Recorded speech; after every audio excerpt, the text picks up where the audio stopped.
Hello, Wii players and all those who happen to watch.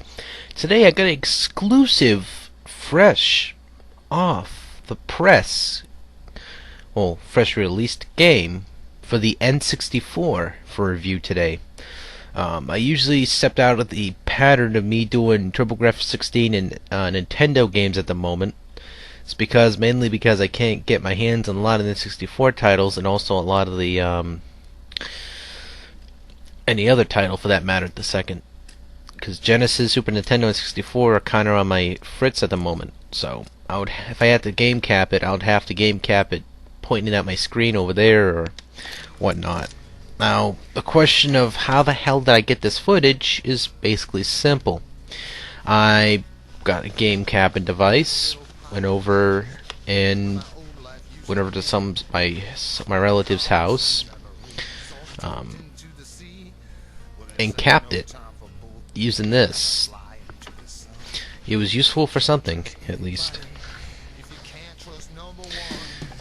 But in most cases, unless you don't want aggravation, don't purchase a game bridge.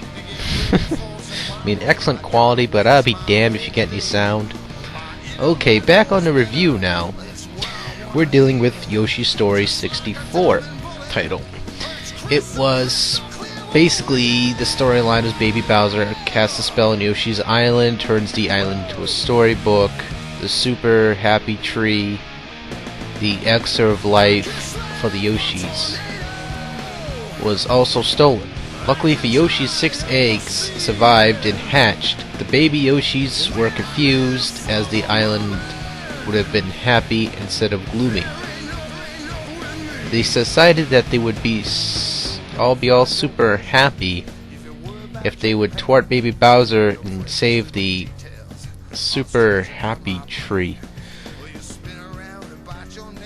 Nintendo was probably doing some poppy seed at the time when the storyline was developed, but in any case, it sticks true to the storyline at least. By the way, I got all that information just now from Wikipedia, the free encyclopedia. Check it out for any game that you might want to look up and research yourself. It's a good idea to do that. Look up the reviews, check out the specs. It's good before you check out a game as well, or while you're playing a game at least. Don't look up the cheat codes though, that ruins the game. Alright, this was by the way released on September 17th, 2007 on the Virtual Console. Now the download here, is it worth your Wii points? Down to a standpoint, the true answer to that is basically no. A lot of people are like, what? But the game plays good!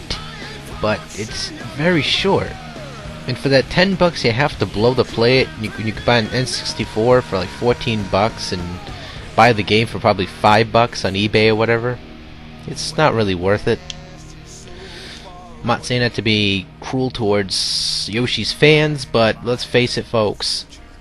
For about $5 you can get the real game at some yard sale or something like that and pretty much get the value from that. The game is a little bit too short for the standards, you know. If someone wants a long-based platformer game, I suggest running after Mario 64, even though a lot of people nowadays can probably breeze through that game with a blink of an eye. But I'd recommend something other than Yoshi Story for this case. It's a tedious game. It's really super easy. I mean, if you want to entertain your kids for a while, you got a Wii, buy this game. The kids will love it. But for adults or older ages, you can't really appreciate it too much, other than if you're a really hardcore Mario series fan. But just the rest of the game alone, it's really just a waste of money if you purchased it. $10 of Wii value points is not really worth it for this title. It's something that's not very good to be in fair stands. But in any case, it's basically the conclusion of this game is that it would not be worth your Wii points unless you're a super hardcore Yoshi/Mario fan. I'd suggest keeping away from the game. It's too short. I mean, there's nothing wrong with the gameplay. I mean, other than the fact it does get kind of glitchy after a while. I mean, the enemies are so freaking easy. It's like you could breeze right through the game. This footage I got, funny enough, was basically the C stick, the C buttons on the controller would not work, and so basically I was not able to go through most of the level.